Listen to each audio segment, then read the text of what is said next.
Picture this. It's 2012. A senior engineer at a Fortune 500 company has been working since 8 a.m. He's got a big feature to ship. Management is watching, the CEO mentioned it in a town hall. He opens his FTP client, drags the files across. Checks the list. Looks good. Hits deploy. It's 4:57 p.m. on a Friday. At 5:03 p.m., his phone rings. Then it rings again. Then Slack, which didn't even exist yet, so it's actually a conference bridge, lights up like a Christmas tree. The website is completely down. Not slow. Not partially broken. Down. Why? He forgot to upload one file. The new homepage referenced a JavaScript file that was still sitting on his laptop. He also accidentally overwrote the production database config with his local one. There were no automated tests. No smoke test after deploy. No easy rollback path. That 4-hour outage cost the company roughly $600,000 in lost transactions. And here's the painful truth, this story isn't unique. Before CI/CD, this was Tuesday. This was a completely normal engineering experience. Understanding why this nightmare existed and how CI/CD solved it is exactly what this chapter is about. To understand why CI/CD became non-negotiable, you need to feel what software delivery looked like before it existed. And I promise you, it was terrifying. In the early 2000s and even into the 2010s, deploying software meant a human being physically carrying out a sequence of fragile, error-prone steps. No automation. No safety net. The dominant tools were FTP file transfer protocol, where you literally dragged files from your desktop to a remote server and hoped nothing went wrong. Or you'd SSH into the production machine and run shell scripts by hand. Teams would maintain enormous documents called runbooks, sometimes 30 to 50 pages long, describing every single step of a release. And deployments almost always happened on Fridays. Why Friday? Because teams needed the weekend to fix whatever broke. Deploy Friday was the most feared phrase in engineering. Engineers would be on call all weekend, glued to their laptops at family dinners, waiting for the pager to go off. The result of all this? Teams deployed once a month. Sometimes once a quarter. Because every deployment was so dangerous and costly, they batched everything together, which made each release enormous, which made each release even more dangerous. A vicious cycle. The industry desperately needed a better way. Let's talk money, because nothing makes the case for CI/CD quite like cold, hard numbers. Amazon has calculated that downtime costs them approximately $220,000 per minute. Not per hour. Per minute. That's not a typo. When their site goes down, they lose roughly $13 million every hour. Meta's 6-hour outage in October 2021, where Facebook, Instagram, and WhatsApp all went dark, cost them an estimated $60 million in direct revenue loss. That doesn't count the reputational damage or the advertiser trust that took months to rebuild. Even for smaller companies, the Gartner estimate of $5,600 per minute of downtime is eye-watering. That's $336,000 per hour for a company you've probably never heard of. But the most dramatic example is Knight Capital Group. On August 1, 2012, a broken software deployment pushed faulty trading algorithms to production. In 45 minutes, the firm lost $440 million. $440 million. In less than an hour. The company went bankrupt and was acquired within days. The lesson is brutal but clear: broken deployments aren't just annoying. They're existential risks. And that's precisely why the industry built CI/CD, to make every deployment safe, tested, and repeatable. Okay, so we've established the problem: manual deployments are dangerous, expensive, and terrifying. So what exactly is CI/CD, and how does it fix this? CI/CD is short for continuous integration and continuous delivery, or sometimes continuous deployment. At its core, it's the practice of automating the entire journey from a developer writing code on their laptop to that code running safely in production, with automated checks at every step along the way. Let's break it down into 3 distinct concepts. First, continuous integration, or CI. This means developers merge their code into a shared repository frequently, ideally multiple times per day, and every single merge triggers an automated build and test run. The goal is to detect problems early, when they're small and cheap to fix. Second, continuous delivery. This means your codebase is always in a deployable state. Tests pass. The build succeeds. A human can push to production with one click at any time, with confidence. Third, continuous deployment. Note the slight difference, means that every commit which passes all automated tests is automatically deployed to production with zero human intervention. Think of it as an assembly line for software. Code goes in one end, tests and validations happen in the middle, and working software comes out the other end reliably, predictably, every time. That's the promise. CI/CD makes two fundamental promises to every engineering team that adopts it. These aren't marketing claims, they're verifiable, measurable outcomes backed by years of industry data. The first promise: you will catch bugs before they reach production. In a CI/CD world, every single commit triggers a suite of automated tests. Unit tests, integration tests, security scans all run automatically, in the cloud, in minutes. If your code breaks something, you find out while you're still at your desk, not when a customer calls your support line at 3 in the morning.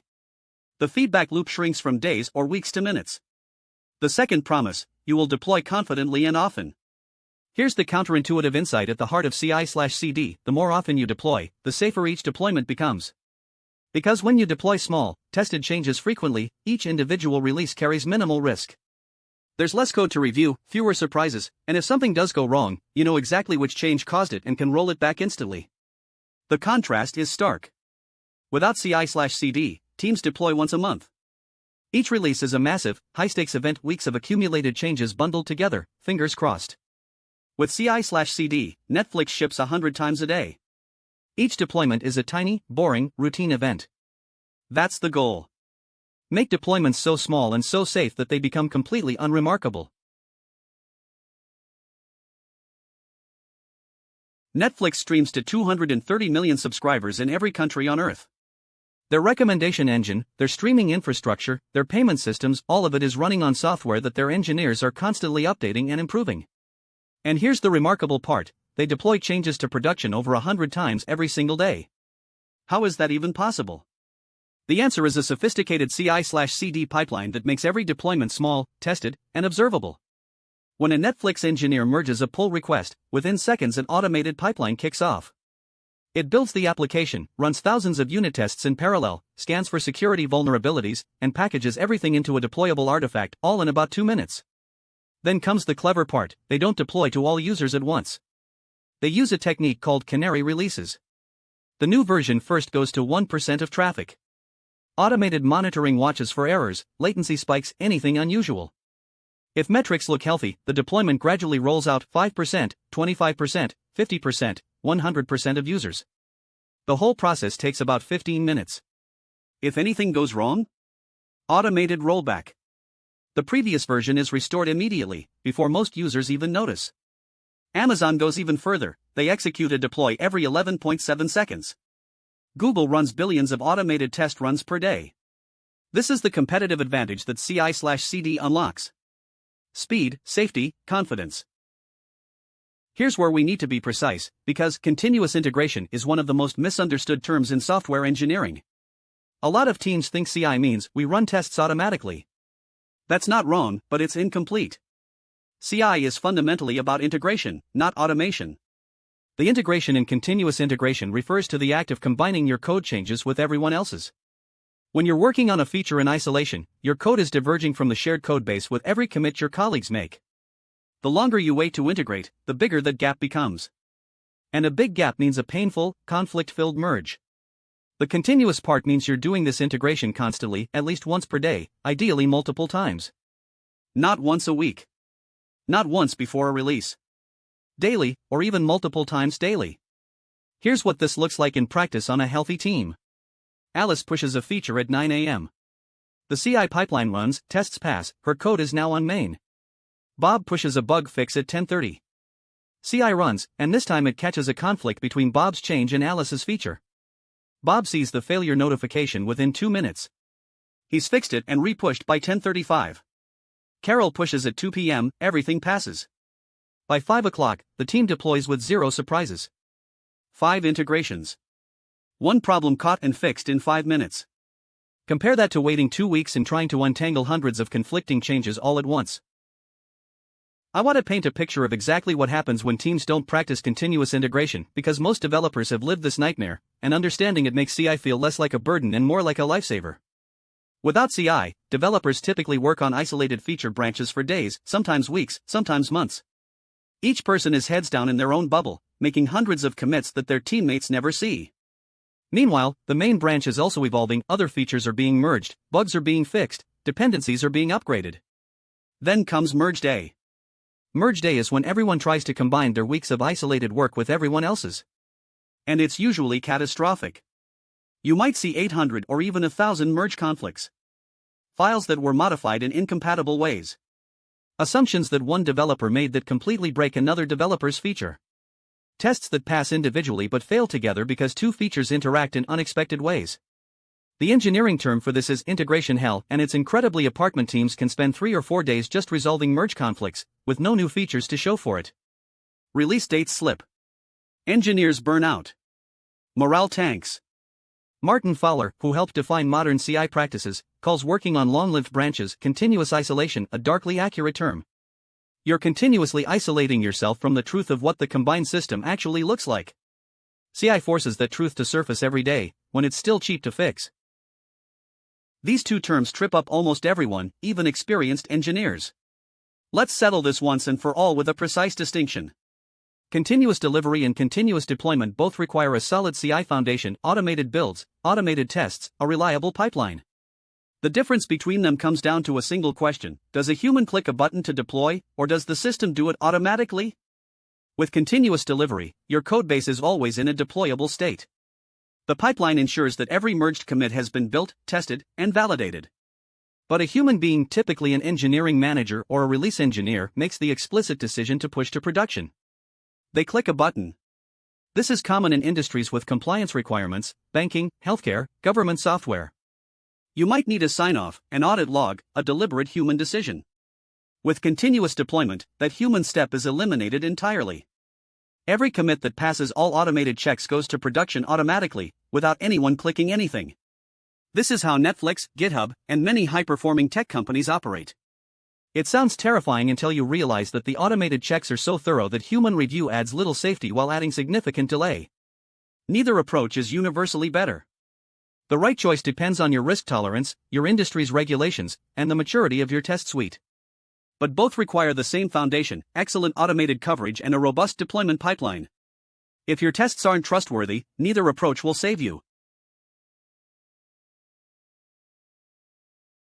The deployment pipeline is the beating heart of any CI/CD system. Think of it like an automotive assembly line. In a car factory, a vehicle moves through a series of stations: chassis assembly, engine installation, painting, quality inspection, final testing. Each station adds value, and the car only moves forward after passing every quality gate. If something fails at the paint station, the car stops there, it doesn't get shipped to the dealer. A software deployment pipeline works the same way. Code enters at one end, passes through a series of automated stages, and only makes it to production if every stage succeeds. The typical pipeline has 4 major stages. The source stage: a developer pushes code, and the pipeline triggers instantly. The build stage: the code is compiled, dependencies are resolved, and a deployable artifact is created. The test stage: a cascade of automated tests runs, unit tests to check individual functions, integration tests to check components working together, and end-to-end tests to simulate real user behavior. Finally, the deploy stage: the artifact is pushed to a staging environment for final validation, and then to production. What makes pipelines powerful is that they're fast and automatic. A mature pipeline can complete all 4 stages in under 10 minutes. And because everything is code YAML files in your repository, the pipeline itself is versioned, reviewed, and tested just like your application code. Its infrastructure is code applied to your delivery process itself. Shift left is one of the most important concepts in modern software engineering. The phrase refers to moving activities, especially testing, earlier in the development timeline. If you imagine a timeline going from left, design, to right, production, shifting left means catching problems further to the left. Why does this matter so much? Because IBM research published decades ago, and validated repeatedly since, shows that the cost of fixing a bug grows by roughly an order of magnitude at each stage of the pipeline. A bug caught in development, while you're writing the code, costs about 1 unit of effort. The same bug caught during integration testing costs 5 times more. Caught in QA, 25 times more. Caught by a customer in production, 100 times more. Sometimes much more, when you factor in the customer trust damage. This isn't abstract math. Think about what fixing a production bug actually involves. You need to diagnose the issue in a live system, often with incomplete information. You need to coordinate a hotfix, which means interrupting developers who are working on other things. You need to test the fix quickly under pressure. You need to deploy it carefully. You need to communicate with affected customers. And you need to write a postmortem.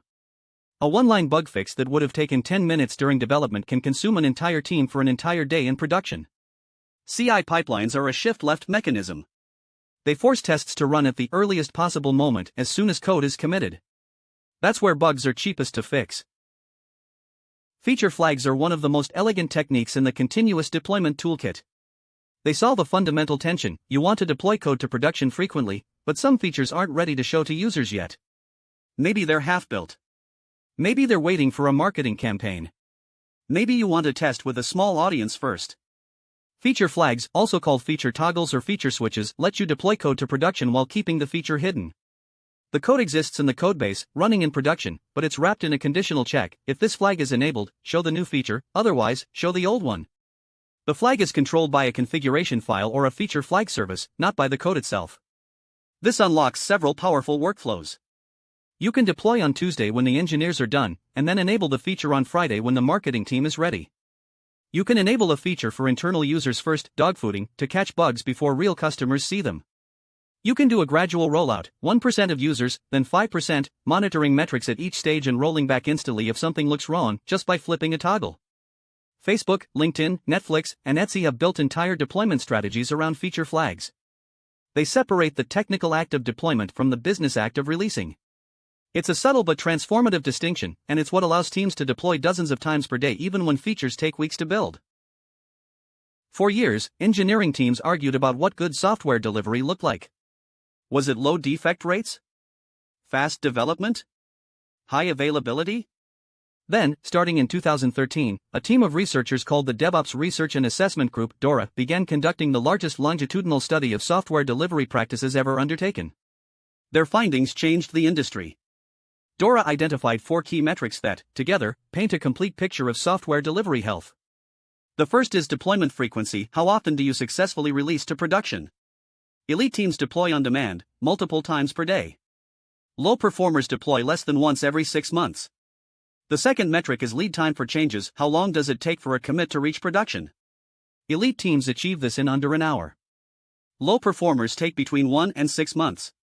The third is mean time to restore, or MTTR, when a production incident occurs: how quickly can you recover? Elite teams restore service in under an hour.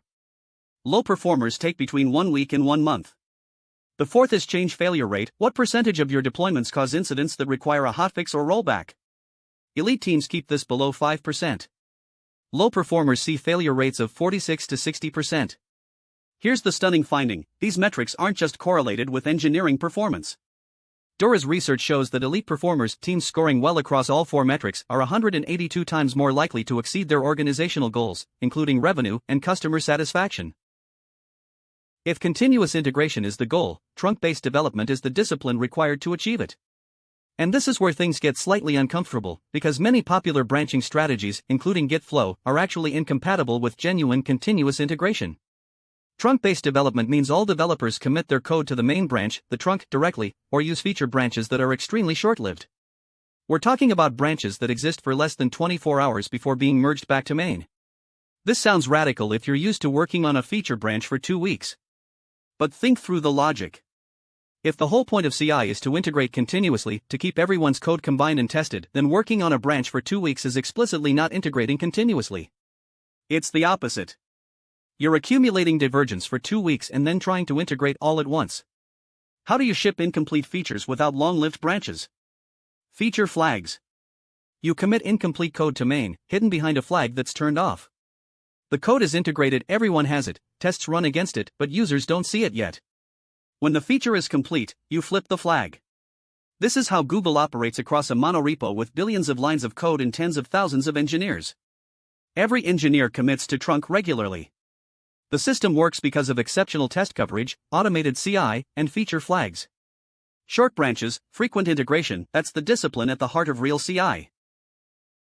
Martin Fowler, one of the most influential thinkers in software engineering, has a term for what most teams are actually doing when they think they're doing continuous integration. He calls it continuous isolation. Here's a pattern that's extremely common and deeply problematic. A team sets up GitHub Actions, builds a CI pipeline that runs tests on every pull request, and proudly declares that they're doing CI. But their feature branch is live for 3 weeks. Their developers open pull requests with 1,500 lines of changed code. Merge conflicts routinely take days to resolve. They have CI tooling. They don't have CI practice. Fowler calls this CI theater, the appearance of continuous integration without the substance. Why does branch age matter so much? Because the difficulty of merging isn't linear, it's exponential. A 1-day-old branch might have 5 merge conflicts. A 3-day-old branch might have 25. A 2-week-old branch might have hundreds. The complexity compounds because every commit by every other developer is a potential conflict, and those conflicts compound on top of each other. The uncomfortable truth that CI forces you to confront is this: if you're not merging to main at least once a day, you are not doing continuous integration, regardless of what your CI server's dashboard says. The tool is necessary but not sufficient. The practice, the frequency, the small batch sizes, the daily integration discipline, that's what makes CI work. We've talked about tools, practices, and metrics. But here's the uncomfortable truth that the DORA research keeps surfacing: the biggest predictor of software delivery performance isn't the tools you use. It's the culture of your organization. The DevOps movement emerged from a recognition that the traditional separation between development and operations teams was the root cause of many delivery failures. Dev teams would write code and throw it over the wall to ops, who would grudgingly deploy it. When things broke, and they always broke, dev blamed ops for deploying incorrectly, and ops blamed dev for shipping buggy software. Nobody owned the outcome. Nobody had the full picture. DevOps tears down that wall. The core insight is captured in a principle from Amazon: you build it, you run it. The team that writes the code is also responsible for keeping it running in production. They're on call. They see the alerts. They feel the pain of a 3 a.m. page, which makes them much more motivated to write reliable, observable, maintainable code.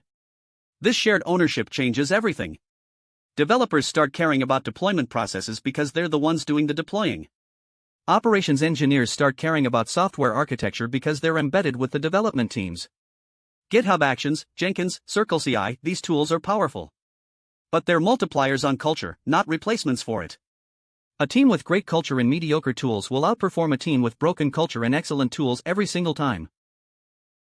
Excellent work making it through this entire chapter.